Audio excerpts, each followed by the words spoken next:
Assalamualaikum warahmatullahi wabarakatuh. Saudara-saudaraku sebangsa setanah air yang kami cintai, yang kami banggakan dimanapun Anda berada. Kemarin malam Gus Abbas Buntet mengisi pengajian di daerah Cikande, Serang, Banten, yakni peringatan Maulid Nabi Muhammad SAW. Beliau begitu lugas dan tegas menjelaskan kepada para hadirin wal hadirat makna dari maulid. Betapa ngalimnya Gus Abbas Buntet sehingga bisa mendefinisikan arti kata asal muasal kata maulid.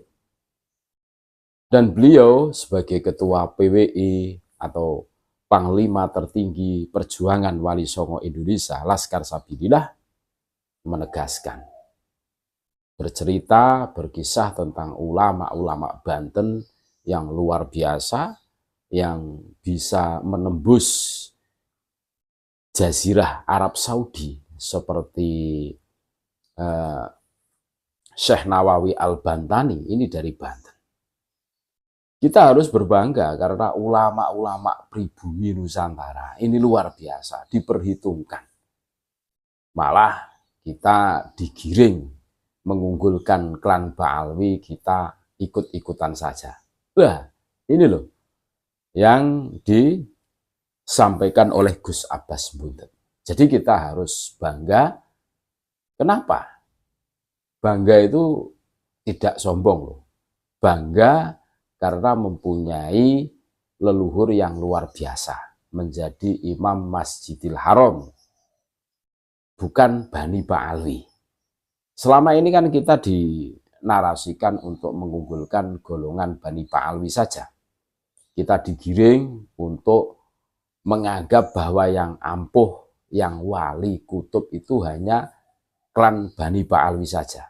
Makanya kita harus menyadari, kita harus bangga terhadap para leluhur kita, sehingga memotivasi kita untuk ya minimal tafaulan lah terhadap para leluhur-leluhur kita yang luar biasa ini, terus menjadikan kita semangat dalam belajar, semangat dalam mengaji, semangat dalam hal meningkatkan ketakwaan, semangat dalam hal menebarkan kebaikan, kemaslahatan untuk umat. Tentunya seperti itu. Untuk lebih lengkapnya mari kita dengarkan bagaimana ceramah Gus Abbas Buntet di Cikande, Serang, Banten, bareng-bareng. Yang dilahirkan, maulid master bin artinya kelahiran. Lid la talid maulidun maulidun miladun, maulid isim zaman isim makan, zaman dilahirkan atau tempat dilahirkan. Jadi maulid ini bisa arti masdar, yaitu adalah kelahiran, bisa berarti isim zaman dilahirkan. Kalau maulud artinya murang kali nu dilahirkan, maksudnya kanjeng Muhammad sallallahu alaihi wasallam. Maulud asalnya tina lafad walada. Kalau walada itu asalnya dari lafad apa? Walada asalnya dari lafad wiladatun. Prof mengatakan seluruh kalimat Arab berasal dari masdarnya. Maka masdar daripada walada itu wiladatun, maka walada asalnya dari. Jadi maulud asalnya dari lafad walada asalnya tina lafad wiladatun. Wiladatun ia asalnya tina lafad naun, wiladatun ia asalnya tina lafad wildatun. Seperti kata Al-Imam Muhammad bin Faris Az-Zahrawi, seorang ulama besar pakar sastra Arab, mengatakan wiladatun asalnya tina lafad wildatun. Wildatun te artosna naon? Wildatun te artosna usus yang menghubungkan antara perutnya ibu dengan perutnya anak untuk menyalurkan makanan. Jadi murangkali pada waktu masih ayah di perut ibu, nah di perut indung, nah eta makannya tidak melalui mulut, tapi disalurkan ku Gusti Allah Ta'ala melalui perutnya ibu, disambungkan sarung usus langsung masuk ke perut anaknya. Nah usus yang menghubungkan eta disebutnya usus wildah. Maka dari itu saudara-saudara sekalian, kata Imam Ibnu Faris mengatakan, ini yang disebut dengan inqita'ul wiladah, terputusnya zaman wiladah, di mana ada itu zaman ketika anak masih menyalurkan makanan, tetapi anak bisa langsung menyusui di ibunya, langsung memakai mulutnya, maka usus wildahnya diputus. Ini namanya inqita'ul wiladah. Nah, inqita'ul wiladah ini itu hakikatnya seperti itu, cuma adatnya masyarakat Banten, masyarakat Cikande Benten, justru yang biasa disebut inqita'ul wiladah disebutnya wiladah. Makanya ketika inqita'ul wiladah itu disebutnya hakikatul lughawiyah, hakikat kebahasaan, wiladatun itu disebutnya hakikatul adiyah al-lughawiyah. Ini sudah pengaruh adat budaya. Yang disebut inqita'ul wiladah itu adalah wiladah. Makanya lafaz wiladah kalau merujuk kepada kamus artinya melahirkan, padahal hakikat daripada wiladah itu bukan melahirkan, tapi satu zaman anu disebut zamanul wiladah, di mana anak masih dikandung di batang ibunya, di batang induknya, masih membutuhkan usus wildah untuk saudara-saudara sekalian, maulid itu merujuk kepada wilayah. Makanya kata-kata para ulama mengatakan sesungguhnya yang namanya itu kelahiran Rasulullah secara fisik. Maka orang lahir secara fisik disebutnya maulid. Maulid itu kelahiran manusia. Sebab apa? Sebab walada melahirkan secara fisik, walidun orang tua fisik, mauludun anak kecil yang dilahirkan juga fisik, wiladatun wildatun usus juga fisik. Jadi semua kata yang berkaitan dengan istiqaqul lafaz, istiqaqul kalimat, yaitu wiladah, wildah, wildatun, mauludun, walidun, semuanya merujuk kepada makna fisik. Maka maulid itu sebetulnya hanya menunjukkan kelahiran Kanjeng Nabi secara fisik.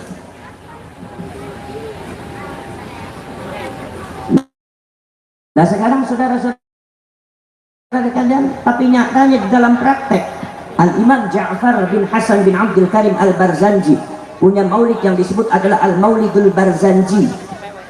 Itu menerangkan, memaparkan tentang maulidnya Kanjeng Nabi, bukan sekedar menjelaskan maulidnya Kanjeng Nabi secara fisik, tetapi sebelum Kanjeng Nabi dilahirkan secara fisik parantos diterangkan, tapi disebutnya maulid. Perjuangannya yang non fisik dijelaskan, keistimewaannya yang non fisik dijelaskan. Akhirnya sudah mengalami makna iktisa'iyan, perluasan makna yang aslinya hanya fisik, akhirnya non fisik masuk padanya. Akhirnya maulid artinya ma yata'allaqu bi Rasulillah sallallahu alaihi wasallam, yaitu adalah sesuatu yang berkaitan dengan baginda Rasulullah sallallahu alaihi wasallam, baik fisik ataupun non fisik. Ini melongo ngerti, kan melongo keter. Kalau Cikande ini caket dengan Serang, jadi bisa bahasa Indramayu, bisa baca Sorbon deh. Ya wis, ngerti beli ngerti, yang penting mantuk beres. Saudara-saudara sekalian, yang penting saudara-saudara sekalian, Kanjeng Nabi dari sini, kelahiran Kanjeng Nabi itu menurut para ulama keistimewaannya bukan sekedar di maulid ketika Kanjeng Nabi lahir. Bukan Kanjeng Nabi lahir rahmatan lil alamin, rahmat bagi seluruh alam, maka yang diperingati maulidnya. Karena Kanjeng Nabi dikawit zaman kapungkur parantos istimewa, Rasul anu diantos-antos ku makhluk sadayakna kangge lahir, maka kelahirannya ditunggu-tunggu, maka yang diperingati ku urang sadayakna kelahiranna Kanjeng Nabi. Upami kiai atuh wafatna disebut haul, sebab kiai pada waktu sebelum wafat ke aya eta keistimewaan kiai pada waktu kiai masih hidup. Kiai bisa berjuang, kiai buat madrasah, kiai orangnya alim, bisa ngajar, kiai orangnya dermawan, kiai ngurus masyarakat. Nah, begitu wafat, orang sadayana sedih lah diperingati wafat. Nah, zaman sudah ada cerita sebelum Allah, wahai Tuhanku, segeralah bangkitkan seorang roh yang engkau janjikan. Jadi maulid itu bi'tsatur rasul, kebangkitannya rasul. Kalau seumpama kebangkitannya rasul, berarti dikala zaman kapungkur kita parantos ayat silsilah riwayat. Nah, maka dari itu maulid tidak bisa diartikan hanya sekedar kanjeng Nabi lahir secara fisik tahun 571 Masehi. Saudara-saudara sekalian, Imam Ahmad An-Naqsyabandi, seorang ulama besar mazhab Thariqah Naqsyabandiyah, di dalam kitabnya Jami'ul Usul fil Awliya, ini biasanya di Banten ini thariqatnya Naqsyabandiyah dan Qadiriyah Naqsyabandiyah, termasuk juga thariqah Syattoriyah. Kalau di Cirebon Syattoriyah, saya thariqahnya Syattoriyah. Kenapa? Karena dari mbah saya, Mbah Syarif Hidayatullah, harus Syattoriyah. Qadiriyah Naqsyabandiyah Sarwah. Di antara Qadiriyah Naqsyabandiyah, mursyid yang pertama muasisnya saha, yaitu Imam Khatib Sambas dari Sambas Kalimantan. Kita punya murid ayah di Banten namanya Mbah Yai Abdul Karim yang asalnya dari Serang. Ini orang Bantennya nggak ada yang kenal sama Mbah Yai Abdul Karim, kenalnya sama Mbah Ali terus ente. Sama Habib mah kenal terus, tapi sama mbahnya sendiri nggak kenal. Yang namanya Ki Abdul Karim itu guru Toreko, ada di Haromen, di Tanah Haram. Sama itu dengan Mbah Yai Nawawi Banten, itu kehebatannya orang Banten itu melahirkan ulama-ulama besar. Dan detik ini kita sama-sama menyaksikan Banten melahirkan seorang ulama besar yang menggebrak Nusantara, Ki Imaduddin Al-Bantari. Ini kebanggaan bagi orang Banten, dan orang Banten wajib melindunginya, wajib menjaganya, karena beliau adalah di antara ulama Banten yang dimunculkan oleh Allah Subhanahu wa taala menggantikan perjuangan para ulama zaman dahulu. Pas tepuk baik, naon-naon tepuk baik. Yang bisa ngacikande nggak cuma tepuk baik, melawan Mbak Ali masieun baik itu tepuk baik di sana begitu. Ini mobil potongan kayak ngelawan Mbak Ali sieun gitu, tapi baik petuk mah banter bisa tepuk tangan itu. Saudara-saudara sekalian tuh. Jadi saudara-saudara sekalian, di antara gurunya saha, yaitu adalah Syekh Abdul Karim. Eta jadi mursyid Thariqah, guru Thariqah tasawuf ada di Haromen terkenal. Seperti sama dengan Ki Nawawi Banten. Ki Nawawi Banten itu pernah belajar sama siapa? Sama Syekh Junaid Al-Batawi. Dari Betawi, Syekh Junaid Al-Batawi itu adalah ulama ahli fikih, ahli tafsir, ahli qiraat. Ayat di Haromen terkenal sama dengan Syekh Yusuf Al-Makassari, Syekh Yasin Al-Padani. Itu banyak ulama-ulama di Jaji yang pinter-pinter, yang alim-alim. Itu ulama Nusantara, bukan Ba'alwi. Ulama Nusantara lebih alim, lebih barokah, lebih karomah daripada Ba'alwi. Darah-darah iya namina pasun dan hebat. Jangan berani-berani nginjek Pasundan dengan kezaliman, busuk di tanah Pasundan kena. Saudara-saudara sekalian, subhanallah. Di antara muridnya Syekh Junaid Al-Batawi saha. Di antara muridnya Syekh Junaid Al-Batawi adalah Imam Syekh Ahmad Khatib bin Abdul Latif Al-Minangkabawi. Di antaranya adalah Imam Syekh Muhammad Sulaiman Ar-Rasuli, mursyid Thariqah Qadiriyah Naqsyabandiyah ada di Sumatera Barat. Pada waktu itu di Sumatera Barat juga ada mursyid Thariqah Syattoriyah, siapa? Imam Burhanuddin As-Sumatrani. Syekh Burhanuddin As-Sumatrani itu adalah satu kawan gurunya sama, yaitu dengan Syekh Abdul Wahid Pamijahan nu aya di Tasikmalaya. Gurunya saha? Eta gurunya adalah Syekh Abdul Rauf As-Singkil Aceh. Lu Syekh Abdul Rauf As-Singkil ke saha? Syekh Abdul Rauf As-Singkil eta adalah para sedulur adalah Syekh Abdul Rauf Al-Fansuri, putranya Syekh Ali Al-Fansuri. Syekh Ali Al-Fansuri thariqatnya thariqat wujudiyah. Syekh Ali Al-Fansuri eta saha? Syekh Ali Al-Fansuri adalah saudaranya Syekh Hamzah Al-Fansuri, sastrawan Nusantara, pemegang mursyid thariqat wujudiyah, yaitu adalah mewarisi gurunya yaitu Imam Syamsuddin As-Sumatrani. Model-model kayak gitu, buang ngertos. Ngertosnya ke Habib baik orang Banten. Padahal ulama-ulama Banten itu luar biasa. Laras sudah. Padahal ulama-ulama Banten itu sahibul karamah wal barokah, betul-betul min jumlatil auliya, betul-betul wali kutub, bukan flamingan. Makanya coba lihat zikir wirid warisan daripada torekohnya orang, torekohnya ulama-ulama Banten tadi, baca kalimat tauhid, baca yasin, baca apa, itu warisannya sangat luar biasa. Ini yang menjadikan paku Nusantara sehingga kuat dijajah 350 tahun. Semuanya hancur, kerajaan Islamnya hancur, tapi Islam sebagai sebuah agama mual bisa dihancurkan. Jangan dirubah. Ini bukan masalah macam-macam, itu nggak boleh robah sembarang. Saudara-saudara sekalian, makanya Syekh Samsun Samsudin As-Sumatera ini torekotnya Wujudiyah, punya murid di antara sahabat, yaitu muridnya adalah Syekh Nuruddin Ar-Ramiri, yaitu seorang asalnya dari India, menjadi mufti daripada Sultan Iskandar Muda, yaitu Samudra Pasai Aceh. Torekotnya adalah Rifaiyah. Syekh Samsudin As-Sumatera ini Wujudiyah. Syekh Al-Fansuri Wujudiyah, punya saudara Syekh Ali Al-Fansuri Wujudiyah, punya anaknya Syekh Abdul Rauf As-Singkil. Itu adalah saudara-saudara sekalian, itu adalah torekot Satoriyah. Antara Wujudiyah dengan Satoriyah itu nyambung kumaha sabab. Nah, sebab bapak dari busadanya. Nah, eta namanya ada Qutbul Aqtab Imam Abu Bakar Asy-Syibli. Itu kekancingan daripada torekot Qadiriyah dan Naqsabandiyah. Kekancingan daripada torekot Satoriyah asalnya dari Imam Abu Yazid Al-Bustami, yang memunculkan selanjutnya adalah torekot yang disebut dengan Wahdatul Wujud. Ngobrol mungkin megel-megel cangkung bahannya juga hampir ngerti dulu. Apa Wahdatul Wujud itu ya? Saudara-saudara sekalian, ini saya mau menunjukkan kepada kalian semua bahwa ulama Banten luar biasa.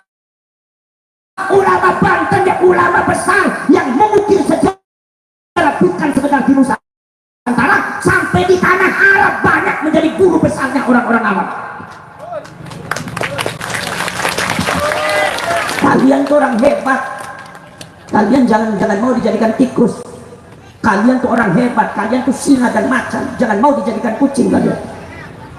Saudara saudara lihat, Syekh Abdul Rauf As-Singkil punya guru namanya Maulana Ibrahim Al-Qurani. Maulana Ibrahim Al-Qurani punya guru Imam Sufiyuddin Al-Qusyasi yang punya kitab Simtul Majid. Imam Sufiyuddin Al-Qusyasi punya guru Sibghatullah bin Ruhallah Al-Makki. Sibghatullah bin Ruhallah Al-Makki punya murid adalah Imam Muhammad Al-Ghawth. Muhammad Al-Ghawth punya murid yaitu Imam Wajihuddin. Wajihuddin punya guru Imam Wajihuddin. Imam Wajihuddin itu punya guru Syekh Abdullah As-Sattori yang punya tarekat Satoriyah, nurunkan kepada Mas Arif Hidayatullah dari jalur abadnya.